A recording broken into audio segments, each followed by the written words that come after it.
एक छोटे से गांव में रामू नाम का एक ईमानदार किसान रहता था। रामू के पास ज्यादा जमीन नहीं थी, लेकिन जो भी थोड़ी बहुत जमीन थी उसी में वह मेहनत से खेती करता और अपना और अपने परिवार का पेट पालता।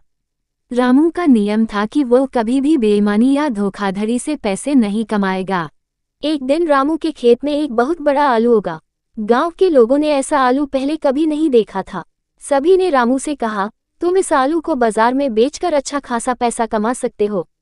रामू ने सोचा कि वह इस आलू को बेचकर कुछ जरूरी सामान खरीद सकता है, लेकिन उसके दिल में कुछ खटका।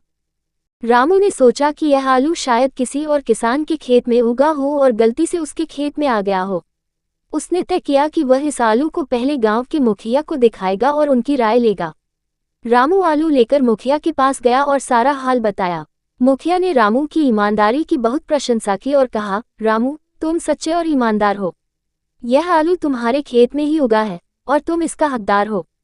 इसे बेचकर जो भी पैसे मिले वे तुम्हारे हैं। रामू ने मुखिया का आशीर्वाद लिया और बाजार की ओर चल पड़ा। बाजार में उस आलू को देखकर व्यापारी हैरान रह गए और उन्होंने उसे ऊंचे दाम पर खरीद लिया। रामू ने उस पैसे से अपने परिवार की जरूरतें पूरी की और गांव के मंदिर में भी कुछ दान किया। उसकी ईमानदारी की खबर पूरे गांव में फैल गई और लोग उसे आदर से देखने लगे। रामू की इस ईमानदारी ने उसे गांव में एक मिसाल बना दिया। उसकी कहानी हर जगह सुनाई जाने लगी और लोग उसे सच्चाई और ईमानदारी का प्रतीक मानने लगे।